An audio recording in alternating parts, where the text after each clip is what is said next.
Bonjour, bienvenue sur la chaîne Innovation 110%. Aujourd'hui, notre classe de maître spéciale créativité. Et j'ai invité aujourd'hui Quentin Fachon, auteur, réalisateur pour l'agence Sidley, qui a des bureaux, agence montréalaise, mais qui a des bureaux à Los Angeles, New York, Londres, en tout cas un peu partout dans le monde. Comment ça va, Quentin? Ça va très bien. Merci de me recevoir aujourd'hui. Très content d'être là. Très honoré. Alors, comme je disais, justement, Quentin, il est auteur, réalisateur, et je vais vous mettre en lien en dessous. Il a fait des publicités pour les Loteries du Québec, pour différentes marques, et dernièrement, justement, il a fait une publicité pour IGA. Donc, IGA, une chaîne de supermarchés pour Noël. Et sincèrement, quand on dit que la publicité crée des émotions, je vous invite à voir cette publicité qui a été réalisée par Quentin. C'est un vrai petit bijou.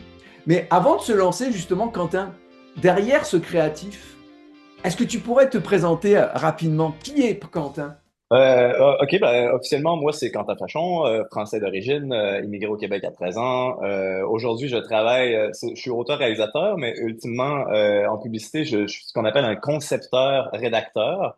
Ok. Nos amis français vont savoir ce que c'est, là. Dans le fond, c'est le rôle de Octave Parango dans 99 francs. Ça va sonner certaines cloches chez certains, mais c'est exactement ça que je fais, dans le sens que ça, c'est mon travail au sein de l'agence. Puis sinon, moi, à mon compte, je suis auteur-réalisateur, donc ça me permet de travailler aussi en télévision. Donc, j'écris aussi pour la télévision. Mais principalement, mon travail de jour, mon travail d'adulte, c'est travailler en tant que concepteur, rédacteur et réalisateur au sein de l'agence. C'est au sein de cette agence-là que je travaille avec plein de gros clients, comme tu l'as mentionné, IGA, l'Auto-Québec, j'ai travaillé avec des Vidéotron, j'ai travaillé avec des Bel Air Direct. C'est quand même des grosses marques. Donc voilà, moi, ça fait 10 ans que je fais ça.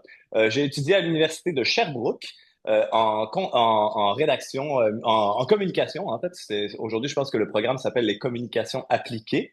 Ok. J'ai étudié là. En sortant de là, moi, je savais que je voulais travailler en publicité, écrire des scripts, un peu faire le travail que je fais aujourd'hui. J'ai eu cette chance-là de savoir très jeune ce que je voulais faire. Donc, ça m'a permis d'allouer toutes mes ressources à cet objectif-là. Ça fait que j'ai réussi très tôt quand même à atteindre le but que je m'étais fixé. Ça fait maintenant 10 ans que je travaille chez Sidley. Comme tu l'as mentionné, Sidley, c'est une agence qui est mondiale. C'est né à Montréal, mais c'est mondial. On a des clients partout dans le monde, D'accord. des gros clients, des petits clients. On a de la bière, on a du sport, on a des marques de voitures, on a je pense on a des pattes dans toutes les industries. Puis c'est une agence qui est vraiment reconnue pour son côté justement créatif. Oui.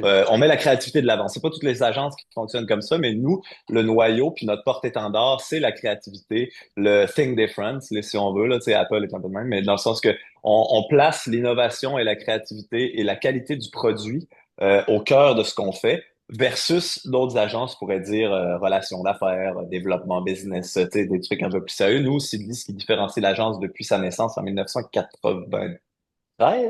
Mhm. C'est vraiment ça, c'est de mettre la créativité comme au cœur de tout, en fait. Ok. Puis, Sidley, créateur de C2 Montréal, donc Exact. l'événement de la créativité qui croise la créativité avec les affaires. Donc, Yes. ce que tu viens de nous dire là, c'est exactement cette philosophie-là. Ben, justement, si on parle de créativité et qu'on est dans l'antre de la créativité avec toi, Quentin, et puis avec Sidley, c'est quoi la définition pour toi de la créativité? C'est réussir à surprendre, c'est réussir à être honnête, euh, et c'est réussir à trouver des nouvelles façons de dire ce que tout le monde sait déjà. Et tu aurais un exemple justement à nous partager tout de suite là, parce que tu sais, innovation 110%, c'est ça, hein, on passe à l'action, on veut du concret là, on veut avoir tout ce que tu peux nous partager. Et tu pourrais nous donner un exemple qui fait que tu sais, vous avez fait face à un problème d'affaires et la créativité finalement a permis de penser différemment ce problème d'affaires. Exact. OK, ben écoute, il y a plusieurs exemples. Un exemple qui me vient en tête très rapidement, c'est la Oui. campagne Tu devrais t'acheter un 649. Ah, oui. Je sais pas si ça dit quelque chose, ça. Moi, j'ai eu la chance de travailler sur cette campagne-là. Ça fait maintenant, c'est rare des campagnes qui se répète d'année en année. Ça veut dire, je pense que ça fait 8 ans que cette campagne-là roule. Euh, Ça, quand je dis que c'est une nouvelle façon la créativité, c'est une nouvelle façon de dire ce que tout le monde sait déjà. Ça veut dire qu'il y a deux aspects à ça. Il y a le côté innovation, mais il y a le côté aussi, on est dans les vérités humaines. Et pour 649, ce qui est arrivé, c'est que les Québécois disaient déjà ça. Tu devrais t'acheter un 649. Tu sais, il y avait, on vivait un moment de chance, puis c'était déjà imprégné dans la culture parce que c'est une loterie qui est, comment je pourrais dire, un peu pure laine, là. C'est très québécois, là. 649, ça existe depuis longtemps. Puis à un moment donné, il est venu le temps de renouveler un peu la façon dont la marque s'exprimait. Puis là, on a une équipe de stratégie à l'interne, évidemment, c'est des grosses équipes qui travaillent. Puis à un moment donné, il y a quelqu'un de la strat qui a dit, les gens disent, tu devrais t'acheter un 649 quand il leur arrive des trucs chanceux. Tu sais. C'était déjà dans la culture. Puis nous, ce qu'on a fait, c'est on l'a juste pris, puis on l'a démocratisé. Ça veut dire qu'on l'a rendu, on a appuyé un peu plus sur le même bouton. Ça veut dire que c'était déjà là. Puis nous, ce qu'on a fait, c'est on se l'est réapproprié, puis on l'a remâché, puis on l'a remis dans le. Fait que tu sais, c'est un peu comme si, c'est exactement ce que je dis. Ça veut dire qu'on a trouvé une nouvelle façon d'exprimer ce que tout le monde savait déjà un petit peu. Puis là, ça, c'est super le fun quand ça fait ça, parce que ça veut dire que tu connectes de façon tu restes surprenant, mais tu connectes avec une vérité que les gens euh, ont déjà dans leur référent, si tu veux. Donc ça, c'est un bon exemple. C'est une campagne qui est encore un gros succès à ce jour. On trouve encore des nouvelles façons d'exprimer la chance, même après 8 ans. Puis ça s'exprime en télé, ça s'exprime en stunt, ça s'exprime en affichage. On arrive toujours à se réinventer à l'intérieur de ça parce que justement, cette espèce de vérité-là, elle est tellement fertile et tellement connectée aux gens que c'est facile pour nous de la réinventer parce que c'est pas trop compliqué pour les gens à suivre finalement. Donc ça, c'est un bon exemple. C'est un bon exemple de prendre quelque chose que tout le monde sait, mais tu trouves un peu une nouvelle façon de le mettre en lumière. Donc les gens peuvent se l'approprier, mais en même temps être surpris par cette nouvelle version de l'idée qui les habitait déjà. Moi, je pense que ça, c'est du bon travail. C'est vrai que c'est un bel équilibre entre justement, comme tu dis, bon, la créativité, mais la créativité, rester connecté quand même. Tu sais, il faut rester quand même connecté avec l'audience, avec les personnes à qui on parle, hein. Exact. Ben, tu sais, dans le fond, tu sais, parce que encore une fois, il y a plusieurs sortes de créativité, mais moi, ma créativité, c'est la créativité de communiquer des choses. Fait que, tu sais, on pourrait voir la créativité comme une Comme toile l'art. abstraite, tu sais, Ouais. 100% créatif, où là, tu vas provoquer des choses nouvelles chez les gens. Moi, j'ai une mission qui est avant tout de communiquer des messages. Donc, tu vois, moi, je dis toujours, tu sais, être créatif, c'est le fun, mais la mission numéro un pour moi, quelqu'un dans mon travail, c'est la clarté. C'est d'être clair dans le message qu'on veut transmettre. Puis ça, tu sais, des fois, c'est pas la mission de tous les types de créativité, ça, d'être clair dans l'intention, en arrière du saut créatif, si tu veux. Mais nous, c'est une priorité d'être clair dans l'intention, d'être clair dans le message, parce que nous, comment on utilise la créativité, c'est qu'on reçoit un message du département stratégique ou du client, en fait. Puis là, le client va nous dire, on sort une nouvelle loterie, ou bien c'est Noël, on veut envoyer un beau petit film plein d'émotions aux Québécois. Fait que, c'est des lignes qui sont très drables, c'est des concepts qui sont très, comment je pourrais dire ça, Euh, qui sont très rigides. Tu sais. Puis nous, après ça, nous, faut passer ce message-là, mais de façon digeste et belle et provoquer des émotions chez les gens. Donc, mettons, moi, mon type de créativité, c'est de la créativité communicationnelle. Ça veut dire qu'il faut que ce soit clair. Il y a des messages à passer. Ça peut pas juste être des émotions qui sont transmises. Il faut que les gens de leur bord, ils comprennent ce qu'on essaie de leur dire de façon enjolivée et émotive. La créativité, c'est un lien avec l'innovation, puis innovation 110%, on parle beaucoup d'empathie. Est-ce que tu dirais que justement la Mhm. créativité dans le monde des affaires a besoin aussi d'empathie? Absolument. En fait, c'est essentiel parce que dans le fond, tu sais, moi, ce que je fais, c'est que je m'adresse toujours à quelqu'un.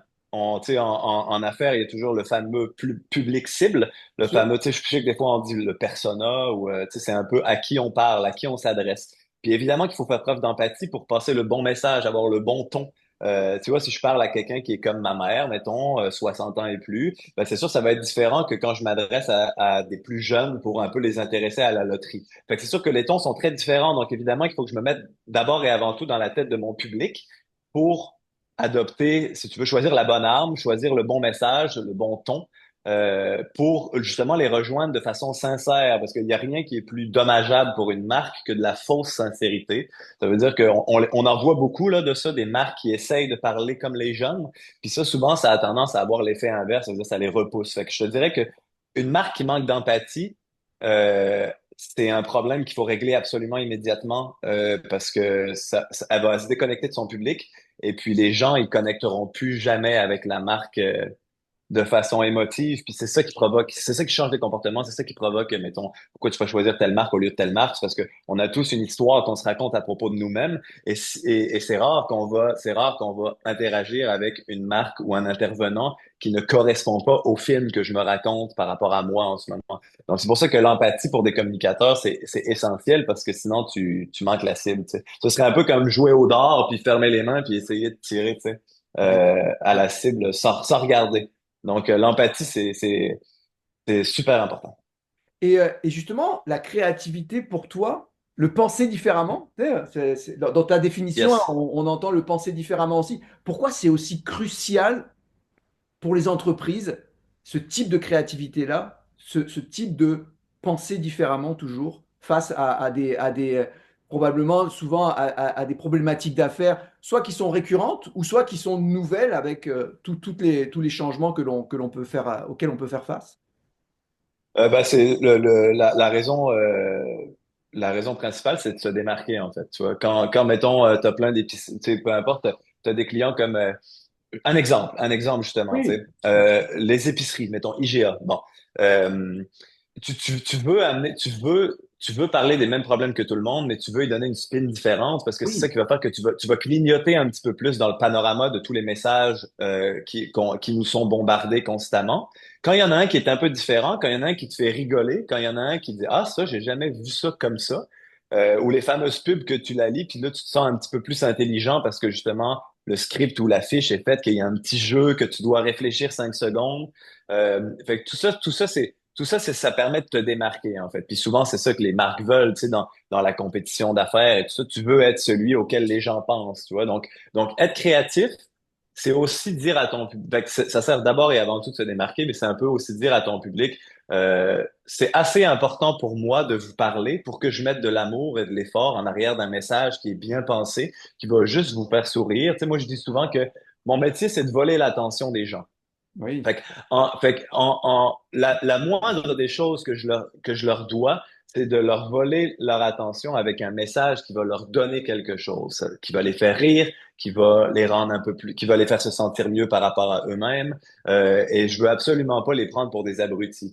Donc ça, il y a une espèce de respect là-dedans, dans le côté Et, de chercher le truc qui va faire que les gens vont apprécier le message qu'on leur met de l'avant, même s'il y a un agenda commercial en arrière, il y a toujours une bonne façon de faire ça. Fait que ça, c'est la créativité, c'est ça, ça permet de te démarquer. Les épiceries font tous des pubs, tu sais, on le voit Maxi, bon, ils sont avec Martin Matt, Métro, ils ont des pubs, ils sont filmés aussi. Mais nous, tu vois, IGA, nous, ce qu'on a décidé il y a quelques années de ça, quasiment plus que 10 ans déjà, c'est que IGA, eux, leur publicité, ça allait être fait en bonhomme 3D, en ouais. animation.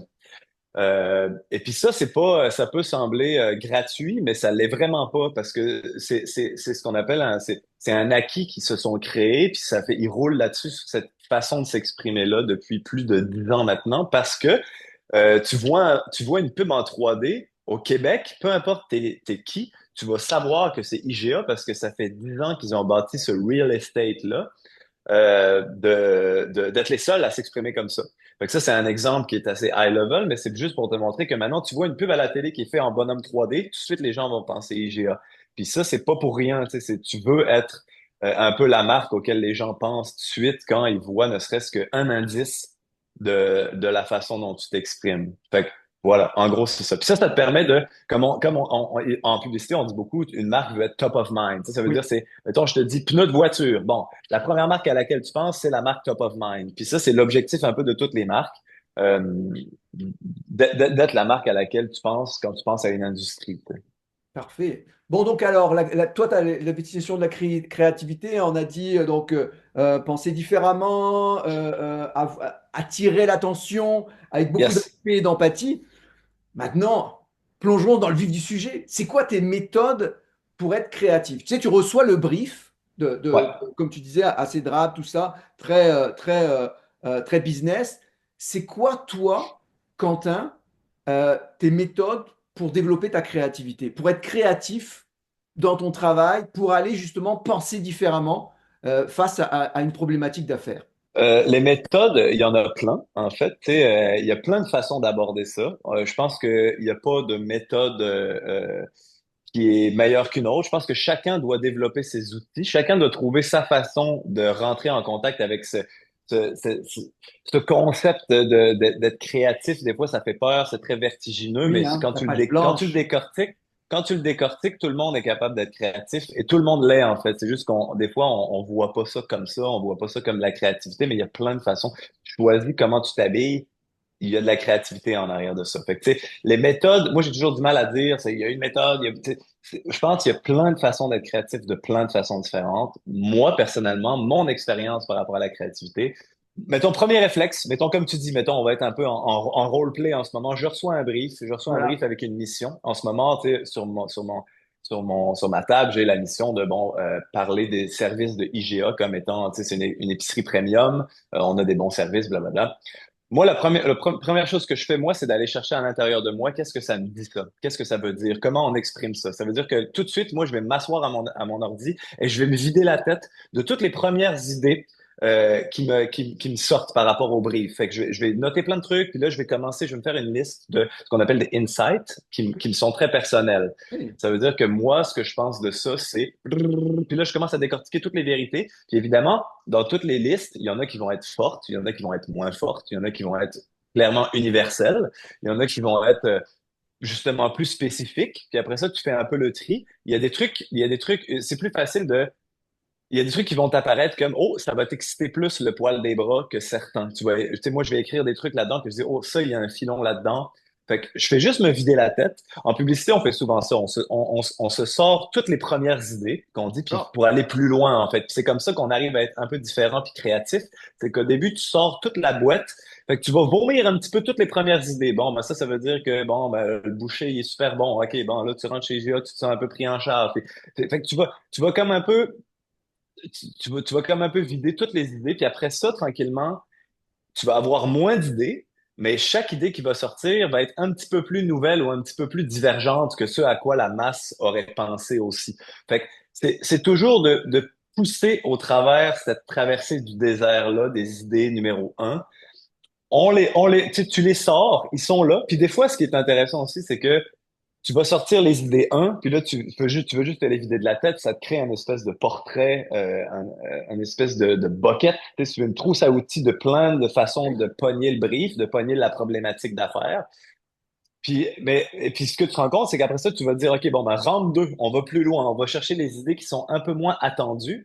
Puis là, finalement, tu te rends compte que tu vas tellement loin que là, au round 4, mettons, tu te rends compte que tu trouves une nouvelle façon de dire une idée que tu avais sortie dans l'idée un. Et puis ça, souvent, c'est le moment Alléluia parce que ça veut dire que il y a une de tes vérités qui était sous ton nez depuis le début, que tu trouves une nouvelle façon de la framer ou de l'exprimer, mais l'idée, c'est quand même une idée qui est universelle et partagée par tout le monde. Puis ça, c'est comme un peu le sweet spot. Fait que ben, c'est souvent le sweet spot, c'est cette façon-là. Encore une fois, c'est toujours trouver une nouvelle façon de dire ce que tout le monde sait déjà. C'est un peu ça qu'il faut faire. Je viens de dire ça, mais c'est une phrase de Frédéric Becbédé.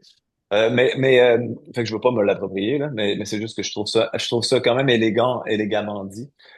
Donc voilà. Fait que moi, en gros, c'est juste, le syndrome de la page blanche, mettons, s'il y en a Ouais. ici qui nous écoutent, qui sont un peu effrayés par ce concept-là, le meilleur truc, c'est de se mettre au travail puis de pas avoir peur de Passer à jeter du l'action. caca sur la page. Au début, ça va être nul, mais c'est juste qu'il y a quelque chose qui se passe dans ton cerveau quand tu te mets à écrire Oui.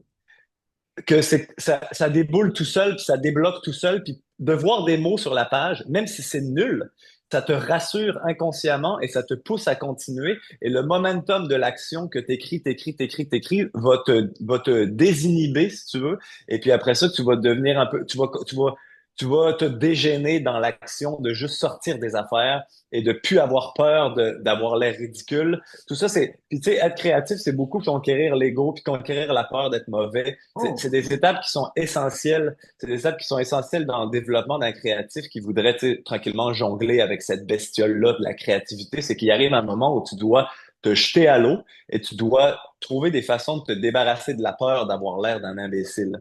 Puis ça, en publicité, on utilise beaucoup ça parce que le travail d'équipe, fait que, tu sais, mettons, première affaire, tu travailles tout seul, tu te vides la tête, tu regardes un peu ton portrait global de la patente, de l'idée. Si tu veux écrire un livre, bon, ben, tu jettes un peu toutes les idées, tu regardes qu'est-ce qui ressort, qu'est-ce qui t'excite le plus.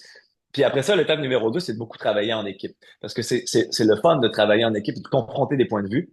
C'est super le fun pour te débarrasser de l'ego parce que tu t'apprends à dire les choses qui, toi, ça, tu sais, c'est super se rendre vulnérable, de partager ses idées. Puis souvent, quand on est au début en publicité, c'est quelque chose qui diminue avec le temps, mais qui s'enlève jamais vraiment. L'espèce de stress de, bon, là, c'est à mon tour de lire mes idées. T'as les mains qui shake, puis là, tu te dis, oh, je sais que je vais commencer par la troisième parce qu'elle est drôle, fait que je vais faire rire les gens, ça va m'amener en confort, puis après ça, je pourrais dire elles qui sont moins bonnes, des fois que ça les allume sur des sujets. Fait que, tu sais, après ça, t'apprends à jongler aussi avec tes propres insécurités là-dedans. Puis, tu sais, la créativité, ce qui est le fun, c'est que c'est vraiment, grosso modo, c'est l'aventure à l'intérieur de soi-même. C'est comme une relation que tu bâtis entre toi et puis cette espèce de bébite qui implique plein de choses parce que tu sais c'est comme faire du karaoké devant les gens des fois quand tu vas dire tes idées que toi tu trouves bonnes puis t'as la crainte que oh mon Dieu peut-être que je suis le seul à trouver ça bon puis là tout le monde va penser que je suis pas bon puis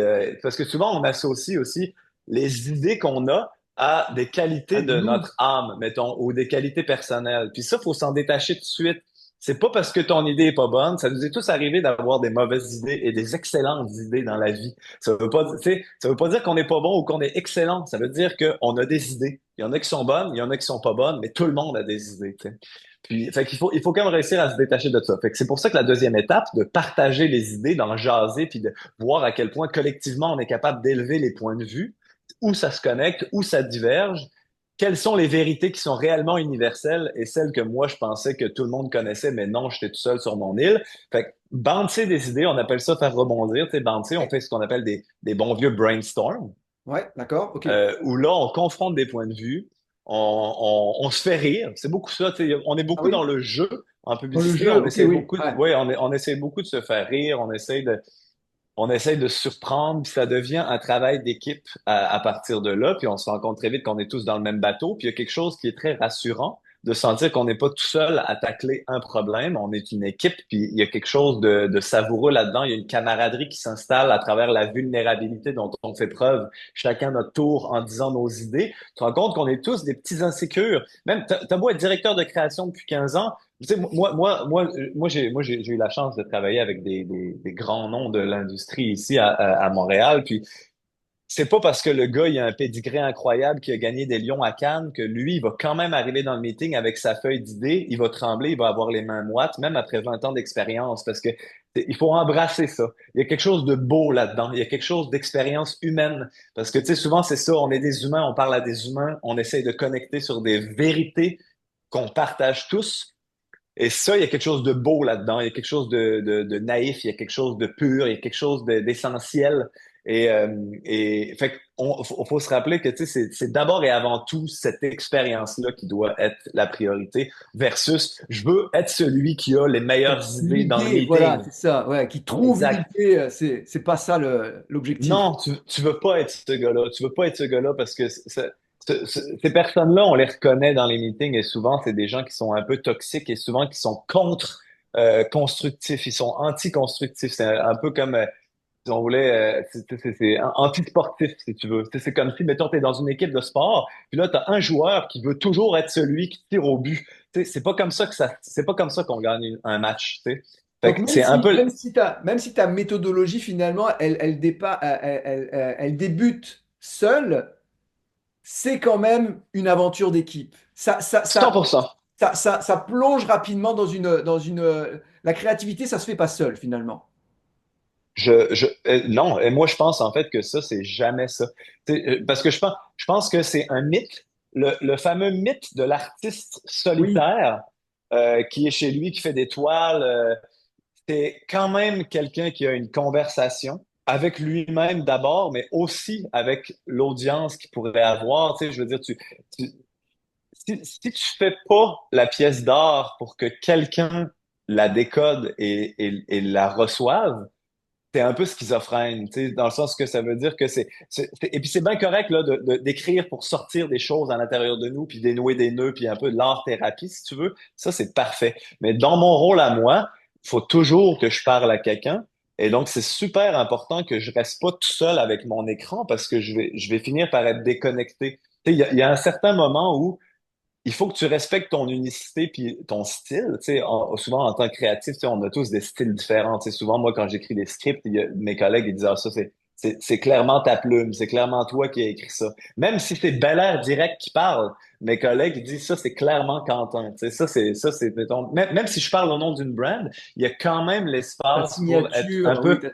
ouais. C'est ça. Puis mettons, ça, on rentre dans ce que je disais tout à l'heure, ça veut dire comment se démarquer. Comment se démarquer, ben, c'est aussi de savoir qu'est-ce qui te plaît à toi en tant qu'individu. Fait que c'est comme le bon mariage de ma tête au service d'une marque. Ça fait un message qui est un hybride entre mon ton à moi, le ton de la marque. Ça fait une bébite qui fit avec l'expressivité de la marque en question, mais il y a quand même une qualité propre qui est un peu différente, puis tu sais, parce qu'après ça, de toute façon, il y a plein d'étapes, tu sais, dans la publicité, tu vas diriger les acteurs, puis moi, tu sais, souvent, moi, je dis aux acteurs, dis ça comme ça, dis ça comme ça, dis ça comme ça. Fait que, tu sais, souvent, je suis mis avec des acteurs qui parlent comme moi parce que j'ai une chanson dans la tête quand j'écris les scripts et c'est important pour moi. Tu sais, des fois, je pense que ça va être drôle si tu le dis comme ça et pas autrement.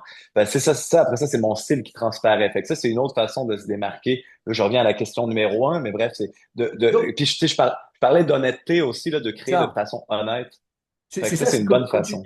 comme tu dis, faut, faut diverger sans se perdre, mais il faut quand même se perdre, tu sais, il faut se perdre tout en gardant son unicité. Donc là, tu nous as expliqué que tu divergeais seul, après, vous divergez ensemble, mais à un Ouais. moment donné, il faut converger. Comment vous faites? Oui, ben c'est ça. Et ça se fait naturellement. Donc ça, une fois qu'on a joué un petit peu, on a brainstorm, les murs sont pleins de post-it, on a Oui. plein d'idées. Après ça, souvent, ce C'est qui un arrive, autre c'est que, stress qui arrive là, c'est un autre stress. Il faut trouver maintenant, faut converger vers quelque chose qui va ensuite rediverger sur les façons de l'exploiter. Mais comment vous faites? alors, fait que ça se fait super naturellement. Puis comme tu sais, tu parles de stress, mais ça, c'est plus rendu stressant. Ce qui est Ok. stressant, c'est l'appel du vide. C'est le vide. C'est on n'a pas d'idées, ça prend des idées. Ça, c'est une situation qui est vraiment stressante. Puis comment tu conquéris ce stress-là, c'est en te mettant au travail. Tu parles à la machine, tu écris des mots, tu écris nanana, tu te vides l'esprit, comme j'ai dit tantôt. Mais fait que après ça, c'est ça. On est tout seul, on est en équipe, puis après ça, faut converger, comme tu dis si bien. Ça se fait souvent très naturellement parce que tu sens le pouls dans la salle de c'est quoi les idées qui ont fait réagir le plus. Parce que, tu sais, on dit en publicité, on a comme un peu deux canaux. Des fois, on parle à la tête, des fois, on parle au ventre. Tu sais, ça, c'est le côté rationnel, puis il y a le côté émotif. Puis souvent, c'est le côté émotif qui va te dire ça, cette idée-là, c'est la meilleure sur le tableau en ce moment. Puis des fois, tu peux même pas expliquer pourquoi. La plupart du temps, tu peux souvent le rationaliser, tu sais, tu le post-rationalises. Ça veut dire que tu l'aimes vraiment, puis après ça, tu la fais re-rentrer dans la stratégie d'une certaine façon, tu sais, pour qu'on ait de l'air de bien faire notre travail. Mais souvent, il y a un truc viscéral qui va te dire, c'est ça qu'il faut faire. C'est ça qui doit exister et pas ça. Tu sais. Puis des fois, quand on a plein d'idées, ben, tu dis, ça, c'est clairement la meilleure. Ça, c'est clairement un bon plan B. Ça, c'est clairement un bon plan C. Tout le reste, pour l'instant, on garde ça dans les tiroirs et on montrera pas ça aux clients. Mais Est-ce ça, c'est, que c'est quand même, vas-y. oui, est-ce que c'est un consensus ou est-ce que c'est j'ai l'impression de la façon dont tu nous l'expliques, il y a comme une vague commune qui dit oh, c'est celle-là. Comment ça se passe? Parce que vous êtes plusieurs avec plusieurs points de Ouais. vue. Ça se passe pour un peu bah, déterminer puis définir que c'est vraiment cette idée-là quand vous allez converger? Ben, c'est ça. Est-ce que Ben, vous avez des méthodes? Est-ce que vous avez Ben, en fait, c'est juste souvent, ce qui se passe, c'est que souvent, c'est les idées qui font le plus réagir. Fait que les idées qui vont faire le plus rire, souvent, tu sais, si on est le plus nombre, si c'est le plus grand nombre qui aime une idée à l'intérieur d'une salle, souvent, ça veut dire que c'est bon signe parce que on est quand même un échantillon de population. Puis nous, on veut parler à un public cible en question. Puis si on est plusieurs à trouver ça intéressant, c'est déjà un bon filon. Après, de savoir c'est l'idée A ou l'idée B quand les deux semblent plaire, mettons, ben après ça, on la stress test. Ça veut dire que on fait rentrer des gens de stratégie. On a des meetings où on invite d'autres gens que le département de création. Puis là, on leur raconte les deux idées. Puis là, souvent, c'est des gens qui sont moins ici, qui sont plus ici. Puis là, eux, ils vont dire, la A, clairement, elle répond plus au brief client. Fait que, tu sais, nous, on a fait notre travail de trouver des affaires qui nous excitent le poil, puis des blagues qui nous font rire, puis on pense que ça va marcher quand on envoie ça dans l'univers, parce qu'on peut jamais vraiment être sûr. Tu sais. Moi, on dit, on envoie des bouteilles à la mer, puis on sait pas trop. Fait que là, il y a un petit côté aussi vertigineux là-dedans, c'est que tu sais jamais comment ton message va être reçu, spécialement aujourd'hui, quand tu as des critiques, tu sais, tu peux faire n'importe quoi, puis tu sais, l'Internet pogne en feu. Fait que, fait que dans le fond, pour répondre à ta question, comment on choisit entre A et B quand les deux nous excitent le poil? Ben, on invite d'autres gens qui reçoivent les deux idées de façon cold. Ça veut dire qu'ils sont pas au courant du processus de cheminement qui nous amenait aux deux idées. Ils deviennent un petit peu les spectateurs à la maison quand tu reçois la pub à la télé. Toi, t'es pas au courant du brief. Tu fais juste recevoir ça de façon froide. Fait que ces gens-là qui n'ont pas été au courant de tout le processus de création, on les amène, on leur présente des produits un peu plus poussés, finis, si tu veux. On leur raconte des scripts, on leur raconte des idées. Bon, ben voilà, on a pensé à tel stunt publicitaire et tel stunt. Puis après ça, eux, ça va servir un bon baromètre, en fait. Ça va dire, OK, ben clairement, la A, elle est plus dans le bon goût. Puis la B, bon, c'est un peu pipi caca. Fait que, tu sais, on va être un peu moins là, peut-être même dans l'année 2 de la campagne. Tu sais, fait après ça, on essaie de gager un petit peu ça. Fait que souvent, c'est ça, c'est de faire rentrer d'autres intervenants Donc c'est pour vraiment, amener. en tant que créatif, ça demande beaucoup, encore une fois, je le répète, mais ce que je reçois, ce que tu nous expliques aujourd'hui, ça demande beaucoup d'humilité parce qu'à chaque fois, tu as une étape où tu dois faire face à une audience. Et puis, comme dit Mike Tyson, tu sais, en boxe, tu sais, recevoir un coup de poing, ça fait mal, bah, autant le recevoir le plus tôt possible. Parce que sinon, si tu le reçois à la fin, bah, ça peut faire encore un peu plus mal. Donc, finalement, tu reçois les coups de poing le plus tôt possible en soumettant tes idées, donc tout seul, en petit groupe, et ensuite encore plus avec une autre audience pour vraiment arriver à avoir une création et une créativité impactante. C'est exact, parce que tu sais, c'est ça. Encore une fois, il y a une différence entre l'artiste qui fait quelque chose qui Ben est très voilà. personnel et un artiste qui fait quelque chose qui doit être reçu et compris et apprécié par des centaines de milliers de personnes. Je pense qu'il y a une différence là, puis la créativité en publicité, c'est ça.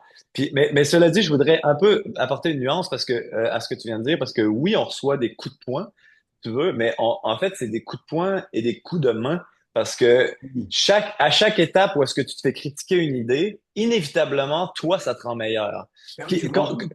C'est exact. Tu sais, moi, au début de ma carrière, là, tu sais, j'ai pas une immense carrière, ça fait 10 ans que je fais ça, mais au début, ce qui m'a rendu un peu meilleur tout de suite et un peu plus confiant, c'est de me faire dire chaque jour, c'est pas bon, c'est pas bon, c'est pas assez bon, c'est pas assez bon, c'est pas drôle, c'est pas drôle, c'est pas drôle. Puis ça, quand tu te fais dire ça, c'est que à un moment donné, tu deviens un petit peu pas insensible parce que ça fait toujours un peu mal de te faire dire c'est pas assez drôle, mais encore une fois, tu es obligé pour survivre de comprendre qu'on parle pas de toi, on parle de ce que tu as mis sur le papier, puis ce que tu as mis sur le papier, tu peux devenir meilleur la prochaine fois que tu dois mettre quelque chose sur le papier. Fait que ça, c'est comme cette espèce de posture de c'est pas bon, ce que tu as écrit, c'est pas drôle, tu penses que c'est drôle, mais c'est pas drôle. Puis ça te, en fait, tu as deux options quand ça t'arrive, c'est que soit tu te l'appropries, puis tu dis, mon Dieu, c'est moi qui suis pas bon, mon Dieu, j'y arriverai jamais, mon Dieu, puis là, l'insécurité grandit, et ça, c'est un tueur de créativité. Soit tu te dis, je comprends, j'ai des efforts à faire, j'ai du travail, j'ai des croûtes à manger, comme on dit au Québec.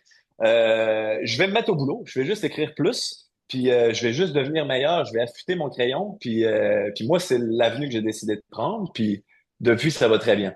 Fait que c'est des coups de poing parce que ça fait mal à recevoir, mais ça t'endurcit parce que tu as besoin de ça pour passer au travers, parce que sinon, c'est quand même le monde des affaires, il y a beaucoup de compétitivité. Il faut que tu développes une espèce de carapace, spécialement quand ton travail, c'est de te rendre vulnérable tous les jours en amenant des idées, toi, qui te font trembler parce que tu aimes ça, mais ça se pourrait que tu aies l'air d'un idiot parce que de l'autre bord, ils sont pas du tout sur la même planète que toi. Fait que La, voilà. la créativité, c'est se rendre vulnérable.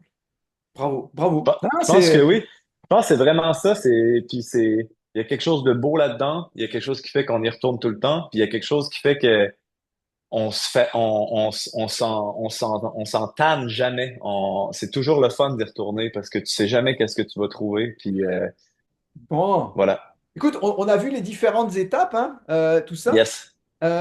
Mais dans cette classe de maîtres, on va parler maintenant quand on fait de la créativité, tu sais, tu parlais tout à l'heure, ok, au tout début, là, on sort tout, on sort tout. Un peu comme un tuyau d'arrosage, tu sais, on sort tout ce qui est de mauvais, puis après, il y a l'eau claire qui arrive. C'est En fait, c'est plus comme un tamis. un C'est plus comme tamis. un tamis. Fait que tu prends ton tamis dans la rivière. Évidemment que 99% des affaires, c'est de la boîte puis des cailloux, mais il va y avoir 1% qui va être une pépite d'or. Puis c'est ça qu'il faut, c'est ça en fait, c'est ça qu'il faut Le faire. C'est pour tamis. ça que nous on dit toujours, on y va au volume. Ça veut dire que, mettons, quand tu cherches des idées, vas-y au volume. Parce que ça, sors-en. T'aimes ton idée numéro 3, sors 7 autres idées. Arrête-toi pas quand t'aimes une idée. Continue, continue, continue, parce que ça va créer le muscle du volume versus la qualité. Puis ça va faire que tu vas instinctivement apprendre à te détacher de tes idées quand il y en a qui meurent, parce que tu sais que ton muscle de trouvaille d'idées, il est entraîné, il est bon. Tu sais. Moi, je vais pas capoter sur un push-up que je fais quand je sais que je suis capable d'en faire 25. Tu sais. Fait que c'est le muscle du volume de sortir un gros tas d'idées qui va te décomplexer par rapport à chaque idée qui pourrait mourir. Exactement. Le tamis. Gardons le tamis, et c'est vrai que c'est la quantité, la quantité, la quantité, hein, on le dit, hein, en innovation, Exact, on n'a pas l'idée du siècle comme ça, on y va avec plein de quantités, exact, fail fast, et ensuite on met en avant nos idées, et puis on les met en avant sur différentes audiences pour avoir vraiment un feedback, et puis bah, c'est ça, c'est échouer, mais échouer le plus tôt possible, et pas à la fin quand tout est fait. Parfait. exactement. Bon, maintenant, on va parler de tes sources d'inspiration. Parce que c'est bien Yes. beau d'avoir une méthodologie de créativité, mais tu t'inspires comment? Quentin, il s'inspire comment dans ta vie de tous les jours, comment tu fais pour avoir ton inspiration, pour développer ta créativité? Il y a plusieurs façons. Tu sais, moi, je suis très un gars de film, un gars de cinéma, un gars de Ok, dialogue. cinéma. J'aime les acteurs, j'aime les tournages, j'aime tout ça. Donc, évidemment, consommer beaucoup de choses, consommer beaucoup de culture. Tu sais, que moi, j'écoute énormément de films, j'écoute énormément de séries. Je lis beaucoup de livres aussi. J'adore les BD, j'adore les romans.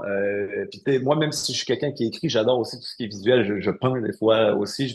Il y a un côté jeu là-dedans qu'il faut jamais. Fait que c'est consommer beaucoup de choses. Fait que, tu vas au musée, tu écoutes de la musique, tu regardes des films, tu t'intéresses aussi aux nouvelles affaires. Ça c'est rester curieux. Fait que, tu sais, dans le côté consommer, il y a Curiosité. le côté rester curieux. Parce que ça, si t'es plus curieux, c'est de la mort de la créativité. Moi, j'embrasse de façon tellement excitée les nouvelles technologies qui nous arrivent, le AI, tout ça, chat GPT, Midjourney, tout ça. Moi, c'est des affaires qui m'excitent vraiment, puis j'ai hâte au futur parce que je pense que on a, on n'a pas le choix d'être excité avec ces affaires-là, puis on n'a pas le choix d'apprendre à les utiliser. Puis moi, je suis content que, sincèrement, dans ma posture, c'est que je suis excité par ces nouveaux jouets-là. Fait que ça, D'accord. il y a le côté curiosité, il faut que tu Curiosité? testes avec les affaires. T'écoutes des affaires que t'écouterais pas d'habitude, tu sais. Là, en ce moment, je suis sur une grosse phase film coréen, film japonais, tu sais, en sortir un petit peu des cultures qui nous sont imposées par les États-Unis, par peut-être l'Europe, tout ça. Et pas hésiter à explorer des territoires dans lesquels on se sentirait pas forcément confortable. Ça, c'est super important. Fait que, tu sais, le niveau consommation de trucs inspirants, c'est super important. Ce qui est super important aussi dans l'aspect consommation, il y a deux volets là, à ma réponse. Le premier, c'est consommer beaucoup de choses, consommer Ok. beaucoup de culture. Qu'est-ce qui nous fait triper? En même temps, tu vas apprendre Différentes, sur hein? toi-même. Différentes. Ouais. Exact, exact. Plein de trucs différents et c'est vraiment le fun aussi de consommer des trucs qui sont pas bons. Ça veut dire voir un mauvais film, voir une mauvaise série, lire un livre qui te fait chier. C'est super important parce que tu vas réussir à trouver les trucs que toi t'aimes pas, puis ça va améliorer ton craft. Puis tu vas savoir, moi, quand un personnage dit ça dans un film, ça me fait décrocher, j'y crois jamais. Fait que, évidemment que toi, si tu es quelqu'un qui écrit des dialogues, tu vas avoir appris en consommant que ça, ce genre de mécanique, t'aimes pas ça, ça te fait décrocher. Puis toi, en tant que public consommateur, tu veux pas que ton public à toi vive la même frustration que toi tu vis quand ce genre de proposition t'est présenté. Fait que ça, consommer du mauvais stock, c'est super formateur. Fait que ça, je le recommande à tout le monde. Fait que c'est pour ça que faut pas avoir peur de se tromper puis de tomber sur un mauvais film. Les mauvais films nous en apprennent quasiment plus que les bons films.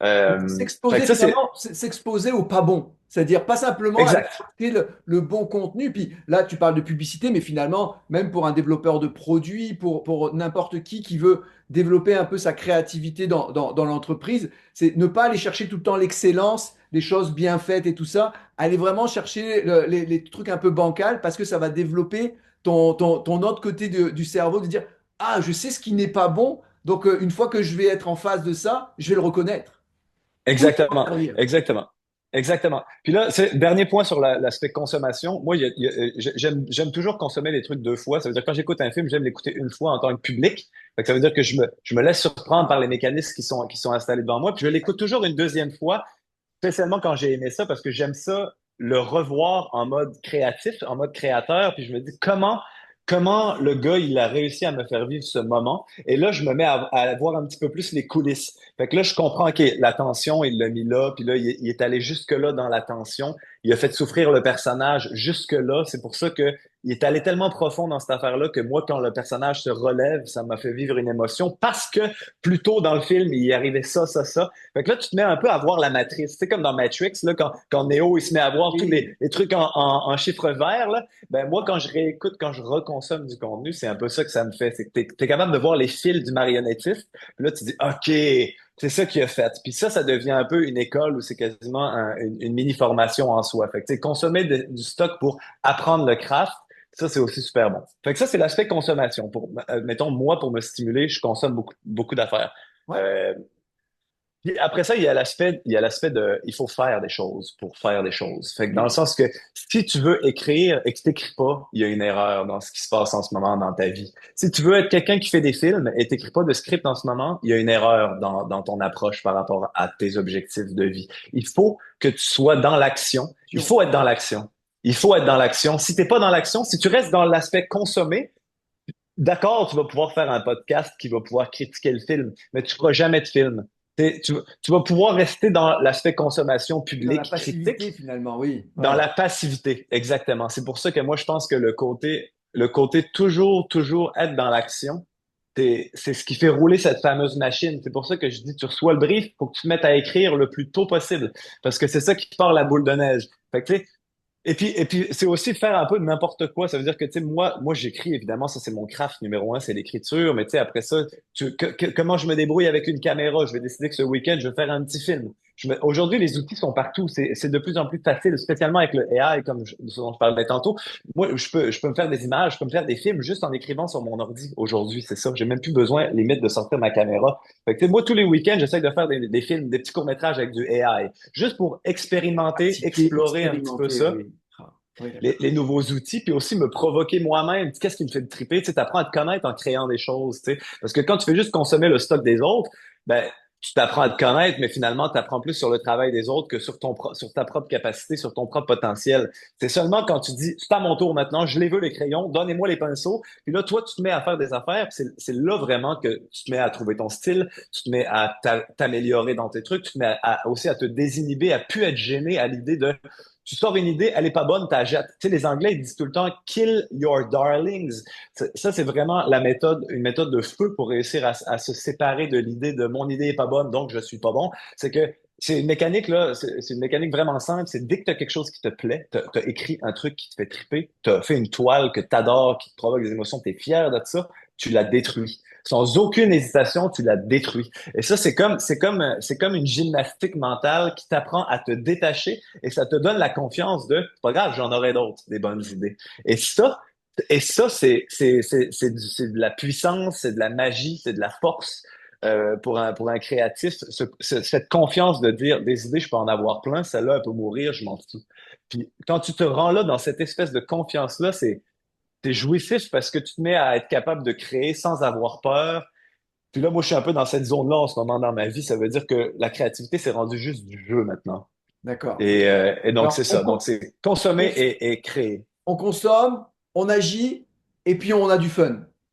C'est ça. Ça, c'est comme, tu sais, mettons, là, tu l'as bien dit, là, c'est on consomme, on agit, Et mais puis, au-dessus de ça, qui englobe les deux bouts, c'est garder la vie le fun. Garder la vie le fun. Consommer des films, c'est le fun. Écrire des blagues, écrire des trucs, c'est le fun. Aller sur des tournages, travailler avec des acteurs, c'est le fun. Il faut que tout soit fait dans le plaisir. Évidemment, il y a des moments qui sont pas le fun, puis des fois, il y a des problèmes, puis des fois, il y a des feux à éteindre, mais il faut que globalement, il y ait une certaine camaraderie. Il y a beaucoup de travail d'équipe dans ce que je fais, puis il y a beaucoup de travail d'équipe at large dans la créativité. C'est beaucoup en équipe qu'on crée. Tu sais, c'est ultra cliché, mais on parle souvent de ramener l'enfant qu'on était, tu sais, cette espèce de petit côté jeu. ouais, Ça, moi, j'y crois énormément à ça.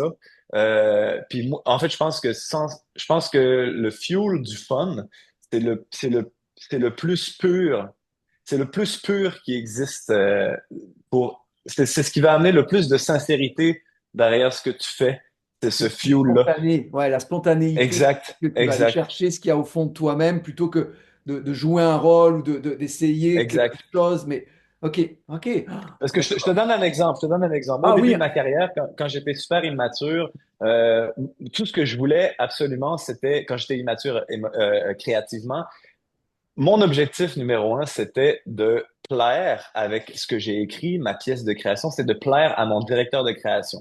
C'était ça au début parce que j'étais en mode séduction, j'étais en mode je veux qu'il trouve que je suis bon, je veux qu'il me garde oui, dans son oui. équipe. Donc mon objectif quand j'écris, c'est de plaire à ce gars-là. Euh, et c'est toxique parce que mais c'est toxique mais tu peux pas le savoir dès le début. Il faut que tu te rendes à ce constat-là puis tranquillement avec les années, tu comprends que la seule personne à qui tu dois plaire d'abord et avant tout, c'est toi-même. Il faut Oh, que ce que tu écrives, ça te fasse triper. Sinon, ça fera triper personne d'autre. Ou bien ça va faire triper quelqu'un d'autre, mais de façon pas sincère. Et ce sera pas vraiment toi. Et t'arriveras pas à sortir quelque chose de toi-même qui te ressemble si t'as pas la priorité que ça te plaise à toi d'abord et avant tout. Puis ça, je l'ai appris de plein de façons. Tu sais, j'amène des affaires à mon DC, que moi, j'aime. Le DC, c'est de dire directeur de création. J'amène des idées à mon directeur de création, puis il me dit, ça, c'est pas bon. Mais tu sais, moi, ça me plaisait pas, ça. C'est juste que je me faisais une idée approximative de qu'est-ce qui pourrait lui plaire à lui, puis j'essayais de jouer de cet instrument-là, alors que le bon instrument, il est ici. Puis c'est la mélodie qui va en sortir, tu sais, va aller charmer d'autres gens parce que la mélodie, elle est sincère. Puis sans cette sincérité-là, c'est vraiment dur de vraiment toucher émotivement les gens. ok. Bon, on a vu alors les méthodologies, on a vu tes sources d'inspiration. Faut avoir du fun, tu sais, faut aller chercher l'enfant qui est en nous, toutes ces choses-là. Donc, faut un petit peu aller se mettre de côté pour mieux revenir finalement dans le sujet. Mais dis-nous là, c'est c'est pas si simple que ça, tout ça. Est-ce que tu fais face à des obstacles encore quand tu cherches à créer? C'est quoi les obstacles de la créativité dans ton domaine? Les obstacles de la créativité. C'est une excellente question. Avec le temps, comme je te dis, ça devient plus facile de croire qu'on va toujours trouver des idées. Ok. Donc ça, c'est de moins en moins un obstacle. La peur du vide. Ça, c'est un obstacle qui a tendance à réduire en importance ou en influence avec le temps. Après ça, les obstacles, c'est bon, il y a des messages qu'on reçoit qu'on doit un peu enjoliver, qui sont plus durs à enjoliver que d'autres. Fait que des fois, les obstacles, c'est le message client, il est assez drabe, il est assez sec, c'est Situation. difficile à rendre ça sexy. Fait que des fois, l'obstacle, c'est juste le propos en soi. C'est difficile à rendre ça sexy pour un public qui s'en fout, parce qu'ultimement, on s'en fout tous de la publicité. Tu sais. Fait que c'est pour ça que mon métier il est doublement compliqué. Je dois intéresser des gens qui, par défaut, s'en foutent de ce que j'ai à leur dire. Donc, c'est pas comme quand tu vas au cinéma, là. Tu vas au cinéma, t'es C'est assis ça, dans t'as la salle, payé. Oui, voilà. t'acceptes que tu vas te faire présenter un film. Il est pas bon, c'est dommage, mais t'avais déjà l'esprit ouvert. La publicité, les gens, ils la mutent, ils zappent, ils essayent de s'en sauver. Donc, tu sais, fait que bref, ça, en soi, ça peut être un obstacle, ça. Comment intéresser des gens avec des sujets dont les gens s'en foutent? Ça, c'est un bon obstacle, mais c'est des obstacles qui sont le fun à essayer de décortiquer. C'est comme des puzzles pour moi, tu sais. C'est comme des équations mathématiques. C'est comme comment on va réussir à résoudre cette affaire-là, tu sais. Fait que ça, c'est un bon obstacle. Après ça, c'est ça. Puis ça, un obstacle, puis ça, c'est le cliché en publicité, ce que je vais dire. Puis ça, j'y crois de moins en moins, mais Ok. un obstacle dont on pourrait parler en publicité, c'est des fois, c'est les clients pour qui tu travailles, ils ont des fois du mal à se projeter dans le fun que tu proposes à leur audience de vivre. Ça veut dire que des fois, tu vas proposer une idée à un client, puis ils vont dire, oh mon Dieu, ça les fait rire, mais là, ils vont dire, oh, on n'est pas prêt à aller là. On n'est pas prêt à aller là, ou ça, c'est trop edgy pour la marque d'aller dans une joke de toilette. C'est trop, on peut pas se permettre ça parce que, bon, on va s'aliéner des consommateurs. Même si, viscéralement, il y a quelque chose qui leur dit, c'est drôle, il y a quelque chose ici qui leur dit, ça fait peur.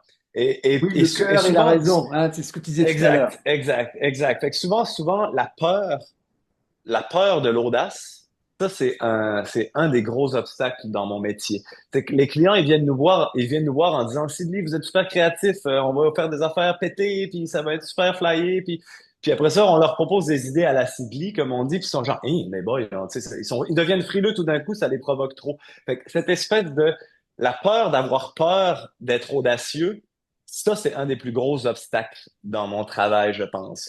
Mais cela Est-ce que, dit, c'est une est-ce que l'antidote de ça, c'est le courage? L'antidote de ça, c'est l'éducation. L'antidote de ça, c'est éduquer les clients avec des case studies. Tu leur montres des cas où, genre, ben regardez, un compétiteur qui existe aux États-Unis, qui est dans la même industrie que vous, a adopté ce genre de truc. C'est pas exactement ce qu'on vous propose, mais c'est audacieux dans le même degré d'audace que nous, ce qu'on vous propose aujourd'hui. Puis regardez, les résultats, ils sont là. Puis là, c'est genre, ah, OK, cool. Puis là, les clients, souvent, fait il y a cultiver l'ouverture par l'éducation. Parce que souvent, nous, on arrive, on est l'équipe créative, on est les flyers, on est un peu les petits artistes, puis OK, bon, les créatifs, ils veulent juste faire rire le monde, puis tout ça, mais non, tu sais, si on arrive avec, justement, là, ça ramène à la question numéro un, c'est si tu veux te différencier, tu peux pas dire ce que tout le monde dit. Si tu veux que ta marque clignote dans le marché, tu peux pas parler comme tout le monde. Il faut que tu trouves des façons. Puis ça, souvent, il y a de la friction avec la peur parce qu'il y a quelque chose de vertigineux, comme je disais tout à l'heure, de lancer une bouteille à la mer. Tu lances une bouteille à la mer, tu peux pas garantir au client que ça va l'ender. Mais on a un feeling avec l'expérience, puis on a assez de data qui back ce genre d'audace pour dire on pense que c'est la bonne affaire. Mais ce qui est compliqué, c'est que tu sais, souvent, mettons chez Bel Air Direct ou chez IGA, tu parles à des gens qui ont des PhD en marketing. Tu comprends? Moi, j'ai un bac en com. Les PhD, ça me parle pas trop. Tu sais, fait que tu parles à des gens qui sont habitués à journée longue de travailler dans Excel, puis là, tu leur parles que on va faire parler la langue du bonhomme. Et il va y avoir une petite face sur sa langue, là, puis la langue, elle va parler comme ça, puis ça va être drôle, puis ça va marcher, puis ça va vendre vos fruits et légumes. Puis là, tu sais, les clients, souvent, ils te regardent, ils disent, êtes-vous mongol? Tu sais, Et, êtes-vous malade? Puis là, on dit non, non, on pense vraiment que c'est la bonne affaire. Puis là, ça prend de l'éducation, il faut les amener un peu dans notre monde. Fait à ce point-là, l'empathie, puis là, on y revient, mais d'une différente façon. L'empathie dans mon travail, quand vient le temps de vendre une idée à un client, l'empathie, c'est super important parce que tu peux pas arriver au client puis lui dire, voici l'idée, avouez que c'est de la bombe. Tu peux pas dire ça parce que lui, il a pas été exposé à ton cheminement. Donc, il faut que tu te mettes dans sa tête. Lui, il arrive de son travail, de il ce a une fichier journée de Excel. merde. Exact. Il arrive de son Excel, il a eu un meeting avec son boss, il va y avoir des coupures, il est stressé, on est vendredi, il est fatigué, il veut juste aller à son chalet. Moi, je peux pas arriver en me pensant cool puis en disant, putain, la blague est bonne, à vous. Ça marchera jamais, ça. Fait que, encore une fois, à ce moment-là, tu fais preuve d'empathie, tu le prends par la main, ton client, tu lui montres pourquoi, comment tu es arrivé à l'idée. Puis le sweet spot, c'est que juste avant que tu arrives à la slide de ton idée, c'est que ton client, il sait déjà ce qui arrive à la slide d'après parce que tu lui as tellement prémâché la stratégie, prémâché la démarche que c'est son idée, ça devient son idée avant même que tu lui aies présenté exactement l'idée que tu vas lui présenter. Lui, ça ne fait aucun doute, c'est sûr, c'est ça qu'il faut faire. Mais personne ne le voit, ça, dans le public. C'est juste une démarche qui est réservée à nos clients dans le processus de vendre une idée, tu sais. Mais l'air de rien aussi, là tu parles de la créativité dans le cadre de la publicité, mais c'est la même chose une fois que tu arrives avec ta nouvelle idée, ton nouveau produit face au consommateur, il faut créer tout ton storytelling, il faut que tout, encore une fois, l'empathie, il faut avoir cette empathie envers ton audience, quelle que soit Exact. l'idée que tu veux vendre, il faut avoir cette empathie envers ton audience pour lui créer un bon storytelling et pour que la personne reçoive cette idée et soit prête à la recevoir plutôt que de dire hey, regarde, c'est la meilleure idée du monde, accepte-la. Hey, regarde, c'est le meilleur produit du monde, accepte-le. Non, je ne vais pas l'accepter, il faut que tu me le vendes. Et ce que tu disais, c'est exactement ça. Donc, on parlait du début de la créativité où ça part de ta tête, mais à la fin, encore une fois, on est toujours connecté à notre audience, on est toujours connecté à nos audiences. Donc la créativité, encore une fois, ce n'est pas déconnecté du marché, ce n'est pas déconnecté de notre environnement. On revient toujours à l'audience. Donc on a vu la définition de la créativité, hein, on a vu tes méthodes, on a vu tes sources de créativité, tes sources Mhm. d'inspiration, et puis comment tu fais face aux obstacles de la créativité. Maintenant, Puis on a vu aussi que la créativité est quand même connectée hein, à notre environnement, connectée à un contexte. Ben, en parlant de contexte, le numérique, l'intelligence artificielle, Mhm. hein, ça c'est, on en parle et on en re-reparle. Comment vous gérez ça? Comment tu gères ça, toi, la créativité, avec ces nouveaux outils qui arrivent sur le marché? Je pense que c'est super important de travailler dans son époque. Tu sais, je pense que c'est vraiment essentiel parce que c'est quand même compétitif, tous ces milieux-là, ce dont on parle depuis le début, tu sais, dans le sens même en tant que créatif, tu veux être un peu celui, pour le bien de ta carrière, tu veux être un peu celui qui se débrouille bien, qui se démarque un petit peu. Puis évidemment, à chaque époque, il y a des outils qui sont disponibles pour t'aider à faire, à livrer la meilleure version du travail que tu peux livrer, tu sais. Puis je pense que ce serait une erreur de penser. Je pense qu'il faut absolument jouer avec les outils qui nous sont disponibles. Et puis ça veut dire rester curieux, apprendre à s'en servir beaucoup. Moi, je pense beaucoup de ça du AI. Le AI, moi, c'est super positif pour moi dans ma tête, comment je le vois. Euh, Ça permet. Moi, j'utilise beaucoup le AI comme une espèce de stagiaire de poche, là, tu sais, dans le sens que mettons, moi, il y a eu une période dans mon travail où il fallait trouver des slogans, fait que, tu sais, là, tu peux littéralement avoir un logiciel, tu lui dis, donne-moi 50 slogans. Donne-moi 50 idées de slogans, puis ça va lui prendre 30 secondes, puis tu vas avoir 50. Évidemment, tu sais, 48 d'entre eux sont pas très bons, inutilisables, mais tu sais, il y en a plein qui vont te permettre de rebondir, puis d'aller chercher dans des zones de ton cerveau vers où tu serais pas naturellement allé. Fait que, tu sais, c'est une bonne machine à débroussaillage. Là, je parle, entre autres, mettons qu'on les nomme, là, je parle surtout de ChatGPT. Moi, je suis Mhm. un rédacteur. Donc, évidemment que cet outil-là, c'est devenu mon go-to, là, ma calculatrice comme un mathématicien, mettons. C'est Ok. beaucoup ça. Je l'utilise tous les jours et j'apprends à l'utiliser. J'aime ça. Donc, ça, c'est vraiment ChatGPT. Je pense que tous ceux qui voudraient écrire plus doivent apprendre à se servir de ça. Je pense que c'est inévitable. Sinon, c'est déjà du retard. Tu sais, mettons, on pourrait comparer ça avec quand Photoshop est arrivé, mettons, Oui. ou ne serait-ce que quand le digital est arrivé en cinéma. Tu sais, je comprends qu'il y a quelque chose de nostalgique puis de poétique à vouloir continuer à filmer sur de la pellicule, mais la vérité, c'est que ça va te prendre plus de temps, ça coûte beaucoup plus cher. C'est ça la nouvelle réalité, c'est que ces outils-là, ils viennent s'inscrire dans une espèce d'idée d'accélération, d'optimisation des processus, on évacue des frictions. Euh, Évidemment que de l'autre côté de ces outils-là, ça va plus vite, on a plus de output, mais c'est comme ça que ça marche, l'évolution des méthodes et des processus. Puis je pense qu'il faut embrasser ça. J'ai l'impression que ce serait une perte de temps et que ce serait nuire à quelqu'un si quelqu'un décidait de justement de se dire bon, moi j'ai ces nouveaux outils-là, mais moi je pense que on va dans la mauvaise direction, donc je les utiliserai pas, je boycotte ça. Moi, je pense que c'est la mort un petit peu de faire ça. C'est la mort d'un créatif qui voudrait vivre de ses idées, mettons, je pense. Et Puis après ça, mettons, il y a... excuse-moi, je te coupe, mais Vas-y, qu'est-ce que tu vas-y. penses la dernière fois, justement, au Tech 3 Lab, euh, des différents doctorants exposaient différentes utilisations, justement, de l'intelligence artificielle. Et l'un d'entre eux expliquait que euh, l'intelligence artificielle, comme tu dis, c'est la calculatrice, le support, mais on s'entend. C'est-à-dire que Quentin, lui, il a 10 ans d'expérience. Qu'est-ce que toi, tu Mhm. dirais aux juniors, aux plus juniors, et créer cette relation-là? Toi, tu as déjà cette expertise, tu as développé une expertise, et comme tu dis, c'est ton assistant. Pour les juniors qui n'ont pas forcément l'expertise que toi, tu as, comment on pourrait utiliser, quel serait le conseil à donner à des personnes qui se lancent dans la créativité et comment utiliser un petit peu cet outil-là, sachant qu'on n'a pas toute ton expérience que toi, tu as acquise pendant 10 ans? Mais c'est encore mieux, en fait, parce que tu peux commencer plus fresh. Ça veut dire que tu vas apprendre à développer tes réflexes puis tes méthodes dans un contexte qui est déjà moderne, tu sais, dans le sens que moi, il faut un peu que je réapprenne à travailler, c'est ça le truc. Parce que ça fait 10 ans que je fais ça d'une façon, puis là, du jour au lendemain, on me donne des nouveaux outils. Alors évidemment que ça me prend le temps d'adaptation, mais si, mettons, pour ceux qui commencent aujourd'hui, ben, sauter là-dedans à pieds joints, le AI, les Midjourney, mettons, tous les trucs, mettons, tu peux faire de la musique maintenant, tu peux tout faire, en Oui, fait, bah oui, oui, littéralement. oui. Maintenant, le Google, ils viennent de sortir, tu peux faire ton propre jeu vidéo. ben, tu vas pouvoir, c'est pas tout à fait sorti, mais tu vas pouvoir juste mettre des dessins puis ça va se transformer en un jeu vidéo. Fait que, tu sais, je pense qu'on arrive dans une époque où la quantité d'exécution d'affaires créatives, ça va exploser.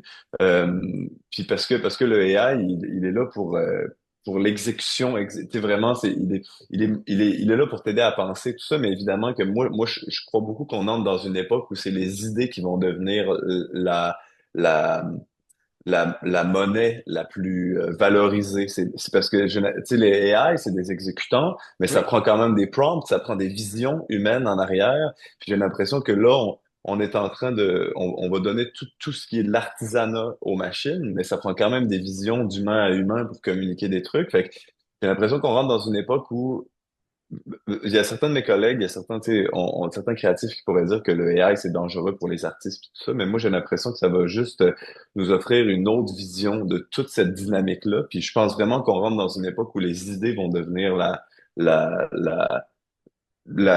un peu la monnaie qui vaut le plus cher là, dans ce genre de truc, parce que ça vaudra plus rien demander à quelqu'un de faire des posters, parce que tu rentres une phrase, puis là, le poster, il est là, tu sais. Mais ça prend la vision, quelle phrase tu rentres pour faire sortir le poster. Tout ça, c'est des affaires que le AI n'est pas encore capable de nous voler. Et fait que c'est pour ça que j'ai l'impression qu'on en est là. Tu sais, d'ailleurs, c'est pas pour rien que l'année passée, je pense que c'est une des années où il y a eu le plus, une des économies les plus florissantes, c'est l'économie des créateurs de contenu sur YouTube, sur Instagram, sur cette plateforme-là, parce que tu sais, on est dans une période où la créativité va exploser grâce aux machines, tu sais. Euh, fait que moi, je pense que justement, le AI, c'est pas du tout la mort de l'art, c'est juste une autre façon d'exploser ces affaires-là, tu sais. Puis tu sais, mettons les jeunes, pour revenir aux jeunes, là, il faut vraiment essayer de cultiver concrètement l'envie de vouloir jouer avec les outils. Tu sais, c'est des jouets un peu, c'est quasiment, tu sais, moi je vois, c'est quasiment de la magie. Tu tapes une phrase, puis t'as une image qui t'apparaît, t'as un bonhomme qui bouge, tu peux générer des vidéos, moi qui suis pas un développeur, qui suis juste du côté un peu création, mettons, ben, pour moi, c'est un peu de la magie, puis j'ai vraiment un plaisir enfantin à jouer avec ces outils-là. Je me trouve chanceux de pas avoir à me forcer pour travailler avec ça, parce que ça me tente vraiment. Puis j'ai l'impression que j'ai l'impression que les jeunes qui commencent doivent sauter là-dedans. Tu sais, tu veux pas commencer à jouer à la console de nos jours sur une GameCube, tu veux tout de suite la PS5, tu sais, t'as pas besoin de passer par la GameCube pour apprécier la PS5, tu te la fais domper directement devant toi, tu joues puis tu savoures ça puis c'est malade. Fait que j'ai l'impression que c'est un peu ça aujourd'hui avec le AI. Fait que tu sais, tant mieux si t'es jeune puis tu commences là-dedans parce que tu peux directement te jeter dans le bain puis apprendre avec les outils modernes. Ok, bon. Puis tu nous disais tout à l'heure, et surtout regarder des films qui ne sont pas bons, Oui. des créations qui ne sont pas bons pour alimenter justement cette curiosité et que ton prompt que tu vas donner à l'intelligence artificielle soit peut-être un peu différent des autres parce que ben, Mhm. ce qu'on rentre, ça va définir ce qu'on va sortir. Ma prochaine question, c'est pour les gens qui veulent justement développer leur créativité. Quel type d'exercice, quel type de pratique? Alors, tu nous en as dit un petit peu tout à l'heure, hein. Moi, ça m'a vraiment marqué l'aspect de dire regardez des choses qui vous plaisent pas parce que ça va vraiment générer Mhm. des questionnements et tout ça. Est-ce que tu aurais un exercice ou des pratiques à partager pour vraiment développer cet esprit créatif finalement? Ben, tu sais, on dit ça souvent dans le milieu, mais c'est un muscle, hein, vraiment. Fait que c'est comme me faire des abdos, dans le sens, si tu veux être bon à faire des abdos, fais des abdos. Tu sais, des fois, ça a l'air simple, mais si tu veux écrire des trucs, écris des trucs. Au début, ça sera pas bon, mais ça va devenir tranquillement meilleur. Si tu veux faire des films, filme des trucs. Tu sais, moi, je crois beaucoup au pouvoir de se stimuler dans l'action, là. Je crois Oui. beaucoup justement à l'inertie. Tu sais, tu mets des bûches dans un feu qui te réchauffe, mais il faut que tu remettes des bûches dedans. Moi, je crois beaucoup à cette mécanique-là. Je pense qu'il y a pas de il y a pas de, je pourrais dire, ben oui, évidemment, tu pourrais te mettre à méditer. Tu sais, c'est bon pour le cerveau. Et puis oui, ça, c'est bon. Il y a des études qui démontrent que ça te permet de penser différemment. Donc, ça peut alimenter une certaine forme de créativité, si on veut, l'action de méditer. Mais la vérité, c'est qu'il n'y a rien, selon moi, qui va être aussi puissant que faire des trucs, te provoquer toi-même, réagir à quelque chose que ta main vient de faire sur un papier que, oh, ça t'a un peu surpris. Puis garder l'œil ouvert, jamais être sûr de ce qu'on sait. Ça, c'est super important. Mettons, tantôt, je sais que tu parlais qu'on va peut-être parler business, mais tout ce qu'on prend pour acquis, faut, d'une fois de temps en temps, faut faire une liste d'affaires qu'on prend pour acquis, puis on les re-challenge, ces affaires-là. Ça, c'est vraiment super important.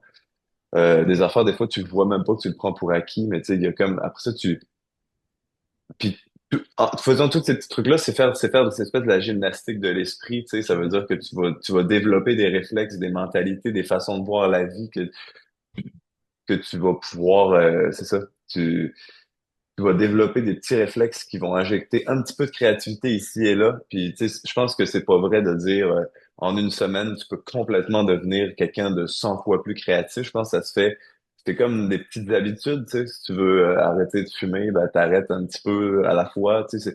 Si tu peux te mettre au sport, tu commences graduellement. Tu sais, c'est un peu, tu sais, c'est des vieilles réponses, puis c'est des réponses un peu clichés, mais il reste que c'est vrai que c'est ça qui marche, tu sais. Ok, donc petit à petit, hein, on va au gym de la créativité, hein, puis surtout, Exact. on y va régulièrement. Sinon, bah, ça va être le Ouais, même résultat que d'aller puis au tu sais, gym.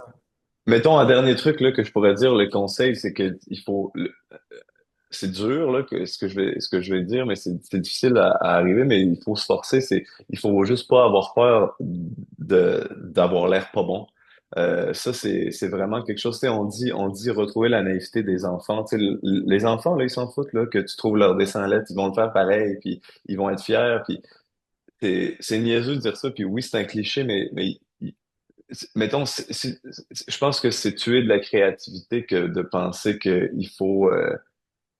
il faut absolument être bon. Je pense que c'est la mort de la créativité, de penser que ça mérite rien si c'est pas bon. Puis tu sais, fait que c'est ça. Ne pas le faire pour le outcome, mais le faire pour le process. Ça, c'est vraiment quelque chose qui est super important. Ok, Le ouais. faire pour le faire, pas le faire pour le finir. C'est ça, c'est vraiment quelque chose de très important. Donc, pas être obsédé par le résultat, mais vraiment être obsédé par le Exact. process d'apprentissage, des méandres, des hauts, des bas, des Mhm. choses-là de Exact. Puis d'avoir du fun. Tout ça, tout ça, c'est le fun, tu sais. C'est ça. Je pense que tu peux pas créer si tu te sens pas un peu en sécurité, assez en sécurité, donc à l'abri de la pression du bon et du beau, pour que tu puisses vraiment te rendre vulnérable. Tu sais, j'ai dit ça plus tôt. Je pense que tu sais, être créatif, c'est savoir se montrer vulnérable. Tu sais, je pense que c'est vraiment vrai ça.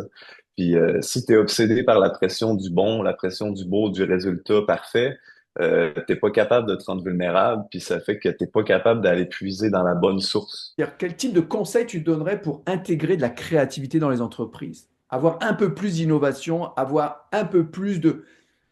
Tu sais, moi, je travaillais beaucoup avec des gens, justement, comme tu dis, qui étaient beaucoup dans les chiffres et tout ça. Puis la créativité comptable. Tu sais, la créativité comptable, bah, Mhm. c'est aussi une compétence. Tu sais, c'est pas parce que tu es devant tes chiffres que tu ne Mhm. dois pas être créatif. Donc, comment toi tu Tout à verrais, fait. ou quel conseil tu donnerais pour intégrer un peu plus de créativité et d'innovation dans nos entreprises aujourd'hui? Grande question, Je hein, pense grande que question. ouais, c'est une immense question. Puis tu sais, je pense pas que j'ai de réponses qui vont révolutionner le monde des affaires, mais tu sais, mettons encore une fois en toute humilité, moi je pense que il faut faire attention aux choses qu'on prend pour acquis. Faut tu sais, ici chez Sylvie, on dit tout le temps, tu sais, ben en tout cas c'est une vieille comment je pense, c'est un vieux motto Sidley, mais tu sais, on disait fuck le statu quo.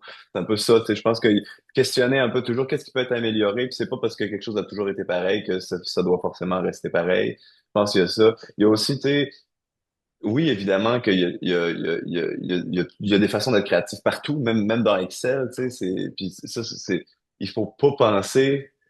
C'est ça. Je pense qu'il faut pas penser qu'on n'est pas créatif. Je pense que quelqu'un qui se dit ça, c'est se mentir à soi-même. On est des humains, on a un cerveau vraiment puissant. Fait qu'il faut pas avoir peur de la création comme, ou de la créativité comme quelque chose de, oh, moi, ça, c'est pas moi. Tu sais, c'est comme ma mère a dit, moi, j'ai jamais été maths.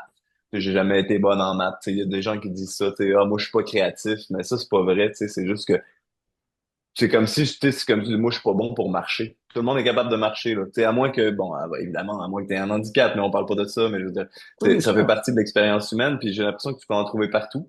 Fait qu'il faut pas penser que ça appartient pas à des domaines parce que sur papier, ils ont pas l'air créatifs. Fait que je pense que, puis c'est toujours d'identifier les problèmes, puis de trouver des façons efficaces pour les résoudre.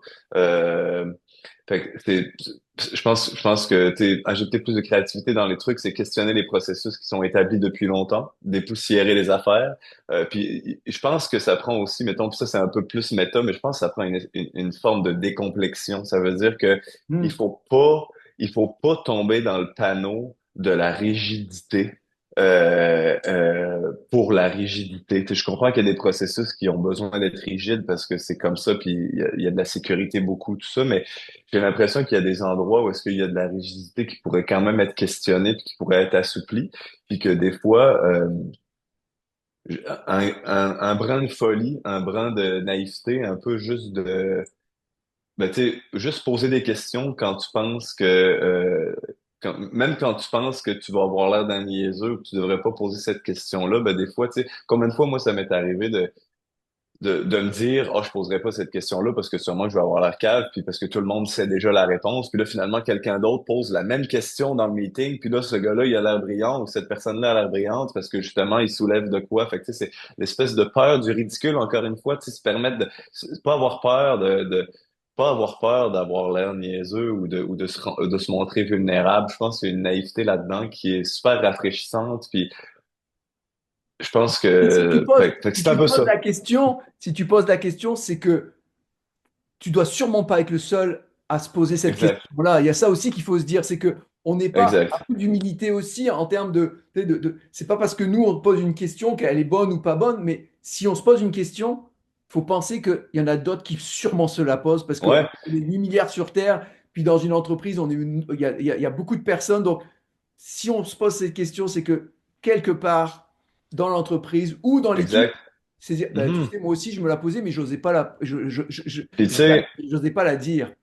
puis ultimement, même s'il y a personne d'autre qui pense cette question-là, que le fait que toi tu te la poses, ça la rend valide, puis tu devrais pas te sentir gêné de poser ta question. Je pense que tu sais, c'est ça. Après c'est ça, je pense que OK, ben une autre affaire aussi, je pense que ça repose aussi sur les dirigeants des entreprises de créer des environnements dans lesquels les employés se sentent à l'aise d'être vulnérables, puis de poser des questions, puis de se prêter le flanc à oh, je vais-tu avoir l'air niaiseux de faut que le contexte, faut que le climat de travail soit sain. Tu sais, si tu es dans une affaire un peu dictatoriale où tu sens qu'il y a du bullying, puis là tu sens que les patrons sont un petit peu condescendants envers les employés, ben évidemment que la fleur de la créativité, elle poussera pas ben, tu sais. Fait que ça prend des contextes favorables de confiance, Mhm. d'écoute. Je pense que ça, en fait, j'aurais dû dire ça dès le début. C'est que si t'as pas le bon terreau, là, il y a personne qui va être créatif. Puis ça repose quand même sur les épaules des dirigeants, de créer des climats dans lesquels la créativité peut fleurir, tu sais. Oh, écoute, je pense que c'est une belle conclusion. C'est une belle conclusion que tu viens de dire parce qu'on parlait d'humilité, tu sais, on parlait Mhm, de curiosité, mais tout ça, en fait, peut grandir et se nourrir à partir, mhm, comme tu dis, d'un bon terreau. Et le terreau, ben, c'est la culture d'entreprise. Si la culture d'entreprise exact, qui est définie par les dirigeants et montre cette ouverture, eh bien, si l'ouverture se fait, la créativité va rentrer dans l'entreprise. OK. Écoute, exact. Quentin, merci beaucoup. Merci beaucoup pour ton partage. J'ai une dernière petite question. Tu nous as tellement donné aujourd'hui, tu sais, tu nous as tellement donné de conseils, mais si tu avais un conseil ultime, tu sais, on est sur une classe de maître sur la créativité, spécifique bien sûr à ton métier, hein, d'auteur et puis comment dire, de réalisateur. Ça serait quoi le conseil ultime pour développer sa créativité? Je pense que c'est de jamais la prendre pour acquis. Ça veut dire que c'est pas parce que tu as eu des bonnes idées que tu vas toujours avoir des bonnes idées, mais c'est pas parce que tu as toujours eu des mauvaises idées que tu vas pas en avoir des bonnes. Je pense que c'est une bibite un peu étrange, la créativité, c'est que c'est une relation qu'il faut pas prendre pour acquis, faut rester humble, faut pas laisser nos bons coups nous monter à la tête, puis à chaque nouveau brief, à chaque nouvelle mission, c'est une nouvelle affaire. Tu peux pas euh, c'est ça. C'est rester humble, puis vraiment pas prendre cette bébête-là pour acquis, et continuer de se stimuler, continuer d'être curieux, tu sais. D'accord. Ce serait ça. Donc là, tu as un peu triché, c'était le conseil ultime, et tu nous en as donné deux, hein, Ouais. finalement, puis c'est un peu c'est un peu ta signature dans cette classe de maths, c'est humilité et curiosité. Mhm. On Mhm. on peut le retrouver à chaque étape de tes explications. Il y a cette humilité de dire, bon ben voilà, ne rien prendre pour acquis, ne pas dire on a l'idée, un idée de génie parce qu'on travaille ensemble. Et puis la curiosité, parce que faut alimenter la créativité. Mhm. La curiosité, c'est un très bon outil pour alimenter cette créativité-là. Bah, écoute, Quentin, merci beaucoup. Merci beaucoup pour cette classe de maths sur la créativité. Je pense que la communauté Innovation 110 va vraiment beaucoup apprécier tout ton partage. Et puis, bah, écoutez, on se retrouve dans une prochaine vidéo. Et en attendant, ben, passez à l'action, innover à 110%. Salut Quentin! Bye, merci Fabrice. À bientôt.